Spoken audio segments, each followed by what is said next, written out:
¿Qué tal? Buenas noches, gracias por estar del otro lado en este espacio llamado El Último Salva a Todos, un encuentro que va a ser una especie de oda reivindicatoria a la palabra, porque necesitamos construir y también confrontar, si es que acaso aparece un gesto diferente, con la palabra como herramienta de encuentro y también como herramienta de sustento para nuestras propias ideas, para nuestros propios pensamientos. Alrededor de esa palabra que aparece seguramente habrá una pregunta y sin duda intentaremos bucear sobre el millón de respuestas que tendrá esa pregunta. Esta noche intentaremos convocar a las huestes de la inteligencia de nuestra propia y ajena palabra con la diputada provincial Cecilia Arcando. 1, 2, 3, 4.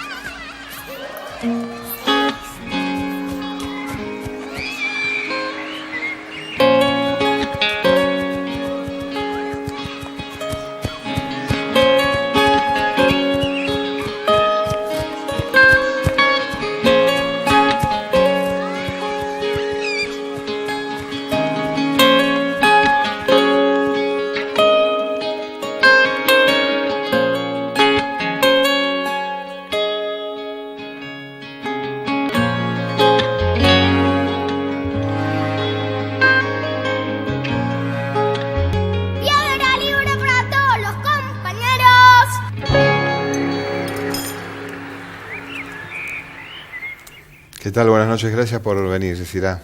Gracias, Roberto, por invitarme. Cecilia, ¿qué nombre tan particular? Digamos, por algo salió en tu familia el nombre.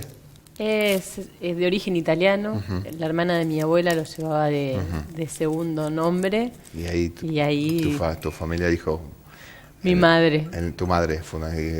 Mi madre fue la que me puso Cecilia y en realidad es un nombre... particular pero difícil porque tener que explicar que va primero con C, después con S y que lo escriban bien es todo un tema. Bueno, ¿cómo estás? Bien. ¿Te sentís que tenés que defender al presidente, Macri?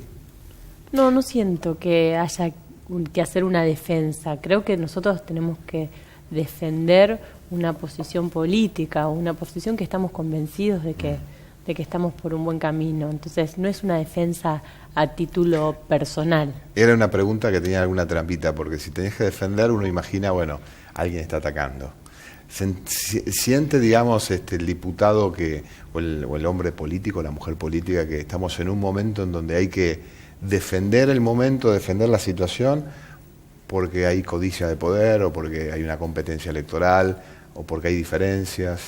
¿Cómo lo estás viendo vos desde adentro de la propia estructura de Cambiemos? Yo creo que en política toda la vida se pugnaron por los espacios, pero esos espacios se ganan con prepotencia de trabajo, se ganan con capacidad, con el saber hacia dónde uno va, y eso queda a las claras cuando uno va viendo el recorrido que hace a lo largo de su vida, en su trayectoria, en su experiencia laboral. Y no creo que sea solamente desde la política. Creo que en todos los ámbitos uno está también buscando su lugar. Digamos, a Cambiemos, digamos, no digo que de la noche a la mañana, pero era el PRO, era un lugar y un ámbito de pensamiento muy distinto en aquel momento con la Argentina que imperaba a partir del kirchnerismo, y con Cambiemos empezaron a incorporar un deseo de esta cuestión el deseo que quiere... cuando el oficialismo no transita caminos cómodos, que es el cambio, la palabra cambio. Es una palabra que en tiempos de elecciones a muchos les parece muy interesante porque todos quieren cambiar, ¿no? Y ustedes es como que se apropiaron, no digo que consciente o inconscientemente, pero el deseo de cambiar. ¿Piensan que a futuro, a nivel electoral, por ejemplo, aquí va a haber un deseo de cambiar? Porque también usó el socialismo la palabra cambio, ¿no? Y el cambio, y profundicemos el cambio, después cuando le arrebataron el poder público al peronismo aquí. ¿Va a aparecer la palabra cambio en las elecciones de este año, Cecilia? Yo creo que Cambiemos es eso, vino a dar respuesta a esa necesidad de cambio que pedía a gritos la sociedad. De hecho, Cambiemos está integrado por distintos sectores que a veces era impensado que se juntasen el radicalismo con el peronismo, la coalición cívica, el partido FE, que también fue una respuesta a ese kirchnerismo que se había apropiado del sello del Partido Justicialista. Y todos esos partidos, todos esos espacios, aún con diferencias de pensamientos, convergemos en un punto, en esa necesidad del cambio, en esa necesidad de terminar con la confrontación, en esa necesidad de decir la verdad, de respetar al otro como un legítimo otro. Uh-huh. Pero es una cuestión meramente de forma política, porque si querés vamos a tomar el té, ¿no? Salud, un tecito a esta hora del día. ¿Vos pensás que es una estética política, Cambiemos, o porque en realidad también tiene una base de pensamiento?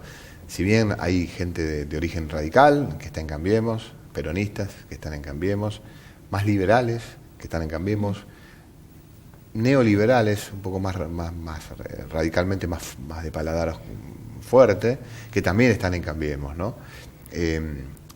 Son ideas que van con una estética política determinada, es decir, modificar cambios, las estéticas de la política, o apunta a un Estado distinto, a un gobierno distinto porque el Estado va a ser distinto. Nosotros creo que nos dirigimos hacia el cambiar la Argentina, cambiar eso que sentimos que ya no nos sirve, lo culturalmente distinto. Lo culturalmente distinto. Y tiene fundamentales bases, por eso nosotros también adherimos en la justicia social, en todos los principios que levantó el peronismo durante años. Creo que hay convergencias y que estamos identificados en una unidad de acción, llámalo de una manera, de la otra, sí. Pero todos queremos básicamente lo mismo, que la Argentina nos vaya bien, que el argentino pueda tener trabajo, que pueda recuperar su dignidad, que pueda ser educado. Tenemos que reconstruir todos esos hilos sociales que se han dañado, toda esa estructura social que ha dejado generaciones con grandes problemas como la droga, la falta de educación. Hay 1 millón de jóvenes en la Argentina que ni trabaja ni estudia, ni piensa estudiar ni trabajar. Uh-huh. Con lo cual hay que apuntar a ese sector porque estamos dinamitando toda una franja etaria. Uh-huh.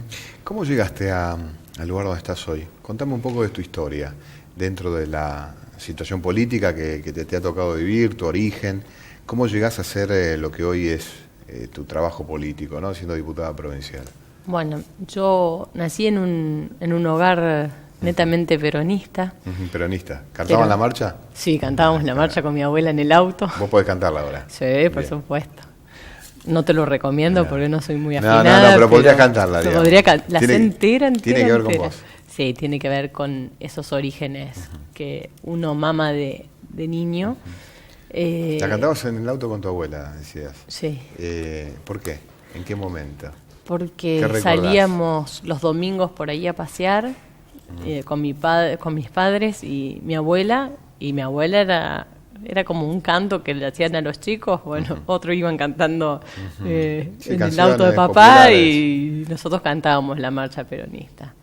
Me crié en un hogar peronista. Mi mamá ama de casa, mi padre funcionario de la provincia. Realmente hicieron muchísimo sacrificio para que yo pudiera estudiar en la universidad pública. Yo me recibí de abogada, de ahí comencé ¿Acá en Rosario? Acá en Rosario, en la Universidad Nacional de Rosario. Comencé a trabajar en el Ministerio de Trabajo de la Nación. Sigo siendo funcionaria del Ministerio de la Nación, habiendo concursado mi cargo y habiéndolo ganado. Pedí licencia por cargo electivo.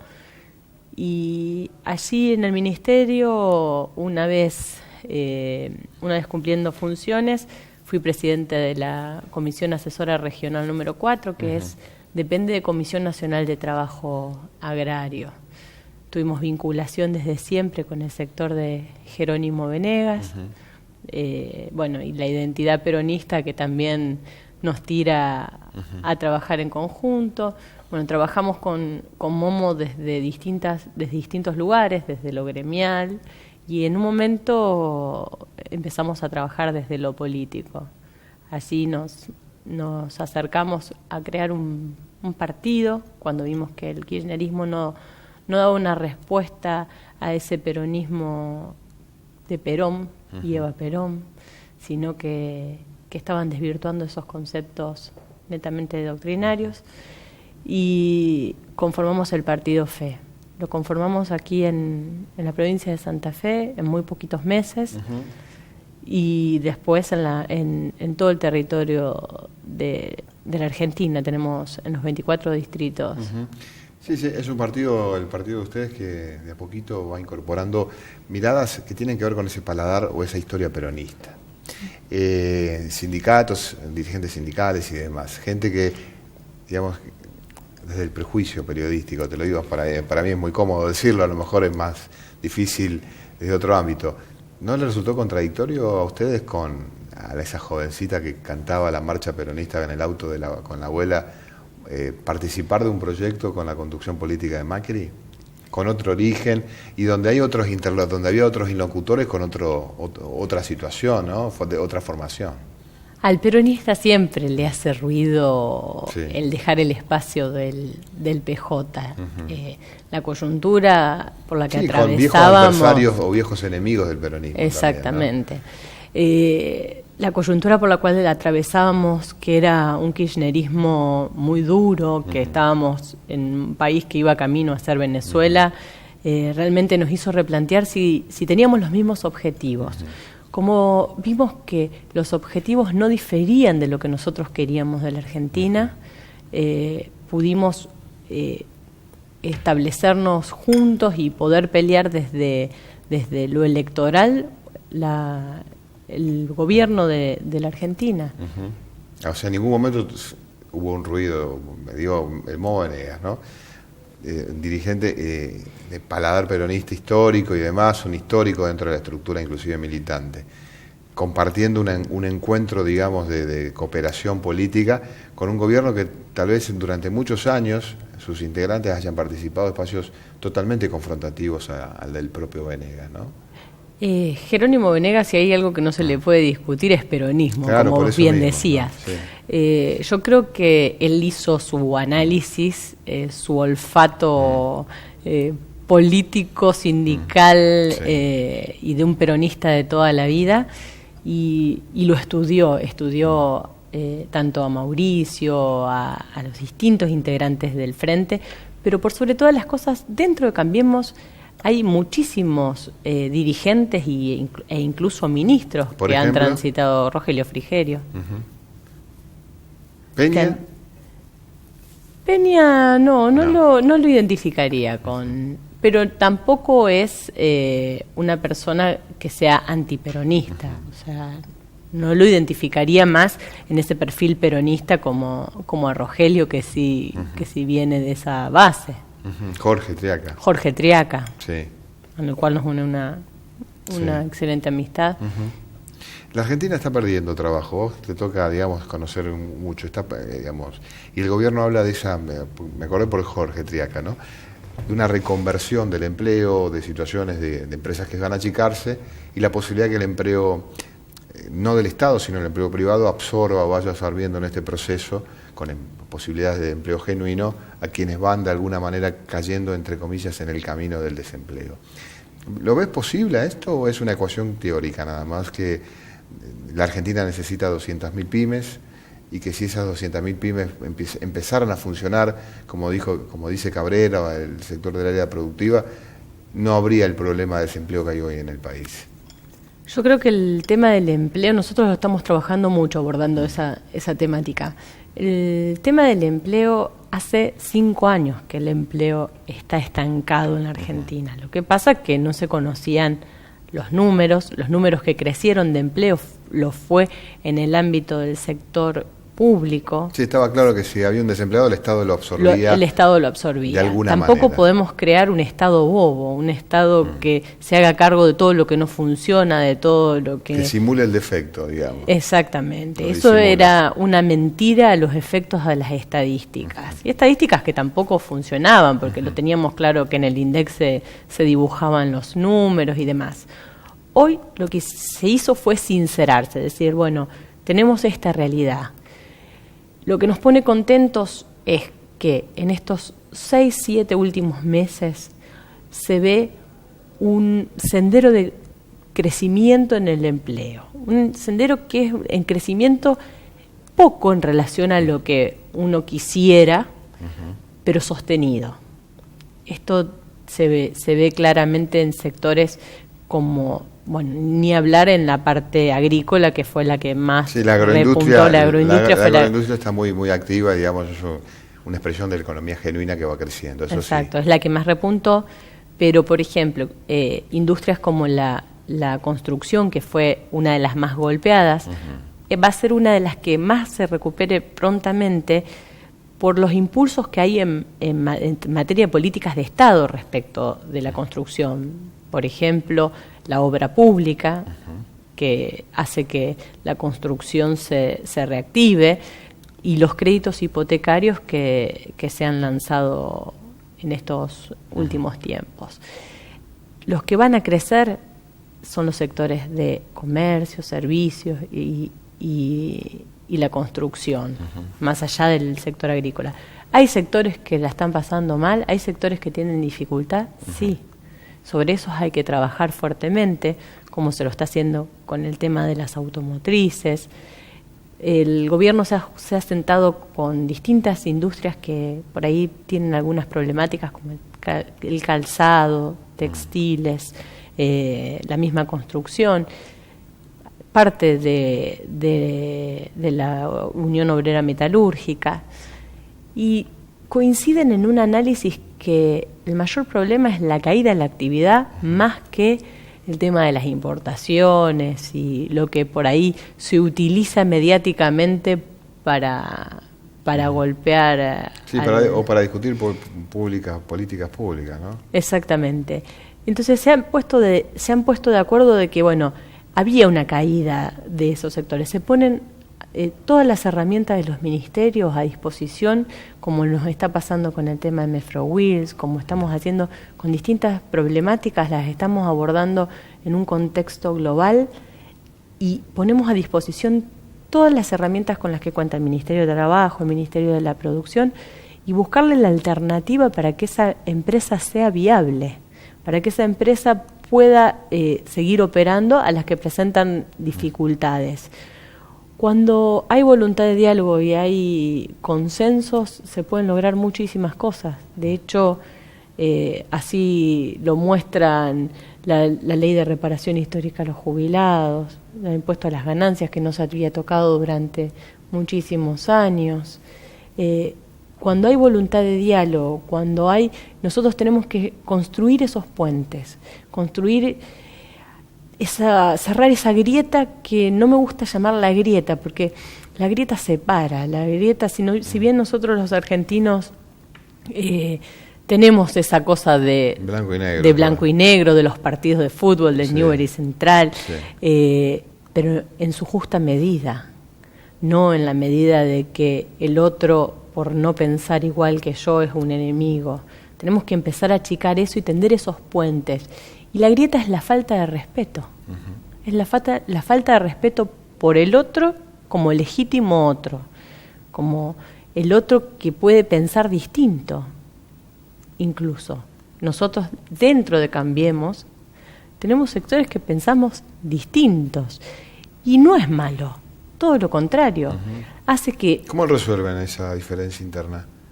Y se resuelve Esta buscando... cuestión, por ejemplo, ¿cómo la ves? Esta cuestión leíamos Michetti diciendo algo hoy muy distinto a lo que había planteado, o lo que plantea Carrió, por ejemplo, ¿no? Carrió con lo que plantea con Angelici, con lo que plantea con Lorenzetti. Fundamentalmente el tema Lorenzetti. Claro. ¿Cómo se resuelve eso internamente? Esas internas... Duele, ¿no? En algún punto, ¿no? En algunos sectores se sienten más afectados que otros, pero es sano que nosotros pensemos y sobre un mismo tema tengamos distintas vistas y distintas ópticas para mirarlo, porque eso lleva a que crezcamos, a que construyamos otras cosas y que digamos, bueno, yo no lo veo desde ese lugar, lo veo desde este otro, y quizás mi mirada a lo mejor era sectorial, de una posición, y viendo al otro también podemos incluir. Y la inclusión tiene que ser la base de todo este año 2017, tiene que estar como eje fundamental de política de gobierno, la inclusión. Yo te pregunto, Cecilia, a ustedes les toca trabajar activamente en el terreno santafesino. Y no sé si es la frase que te voy a decir, es una frase que se usa mucho en la dirigencia de Cambiemos, pero yo la he escuchado en algunos dirigentes de Cambiemos. Como que el socialismo, como acción de gobierno y espacio político, es una especie de socio oculto, vergonzoso o vergonzante con el kirchnerismo, digamos, como que estructuraron una forma de pensar y una metodología similar. ¿Vos lo ves así? ¿Ves que el dirigente, digamos, no hubiera sido extraño que el socialismo haya votado Scioli, por ejemplo, o dirigentes del socialismo hayan votado Scioli? De hecho, mandaron a su gente a votar a Scioli. Ah, vos decís que sí, que Sí. ellos dicen que votaron en blanco, ¿no? Pero No, bueno, no dan los números. bueno, no dan los números. No dan los números. Bueno, no dan los números. Pero ponerle que haya un programa coincidental o una idea coincidental en algún punto de tener un adversario común, ¿no? que era Macri. ¿Vos cómo ves la provincia hoy con una trayectoria política a favor del socialismo de varios años, que fue organizada obviamente por una estructura muy local, muy rosarina, en donde el radicalismo también participa? ¿Cómo lo ves a futuro, en donde ustedes, el partido FE, un sector con afinaciones peronistas, también tienen ganas de discutir la política provincial, ¿no? De acá en más? La provincia está en una situación que, digamos, no es la mejor. Hay muchas cosas que se prometieron por parte del socialismo que no han podido resolver. Hay temas que tienen que ver con los controles. Los controles, todo lo que ellos no pueden controlar, lo prohíben. Por ejemplo, el tema del Parque Independencia. No pudieron hacer un control eficaz de una empresa y bueno, entonces sacamos el parque. ¿Vos lo conociste el parque? Sí, lo conocí. Fue doloroso el cierre de ese parque, ¿no? Mira, a mí me tocó tocó muy de cerca porque yo soy abogada del sindicato que... ¿De taxistas? No, de espectáculos públicos. De espectáculos públicos. Que es el que tiene la representación del personal que está afectado a parques de diversiones. Eran 40 familias que, muchas de ellas con muchísimos años en la empresa, que quedaron en la calle. Ah, los empleados del parque. Exactamente. Es una historia que no conocíamos, ¿no? ¿Qué pasó con eso? ¿Perdieron el trabajo? A ver, primero habría que hacer un pequeño parate en lo que fue la tragedia de las muertes de esas dos niñas, que fue un hecho lamentabilísimo, espantoso. Pero no me la pasó mucho mejor el pobre trabajador que estaba operando esa máquina, que afrontó un proceso penal en carácter de imputado, cuando era un niño de 18 años. Sí, un poquito más grande que las chicas que murieron. Entonces, ese chico se sacó su campera para tapar a las niñas. O sea, es de un dolor. Ese chico no le recupera nunca más lo que vivió en ese momento. Y esto tiene que ver con que no pudieron hacer un control de lo que ellos efectivamente deben controlar. Lo mismo está pasando con el tema de los boliches, lo mismo pasa con la autopista. Ayer mismo volvía de mi casa de fin de semana y 8 autos se apilaron antes del peaje, porque no levantaban la barrera, pero tampoco estaba el de seguridad vial a 5 kilómetros, que era donde se estaba produciendo el congestionamiento de la arteria, indicando de que levanten la velocidad. O sea, A ver, si nosotros no tenemos, la prevención no la podemos hacer con papelitos, Sí. si conduce, no beba, eso es una parte de la prevención. Pero si sabemos que es un fin de semana largo, que va a haber gran afluencia Sí. de vehículos, hay que hacer un tránsito asistido. Hay que hacer, porque después lamentamos las víctimas, después las pérdidas. Montica, te puedo hablar de un Innumerable. montón de, te puedo hablar de un Sí. montón de casos de lo que no se controla se prohíbe. Tenemos que ir redondeando. Yo te agradezco, tenés una página para vos, ¿no? Así que le pido a Nelson, nuestro director, que bueno, se haga cargo por lo menos de este minutito. Tenés una página ahí, una palabra, dos, las que quieras son tuyas. Y bueno, después dejamos el final con una pregunta que queda rebotando a partir de algo que dijiste.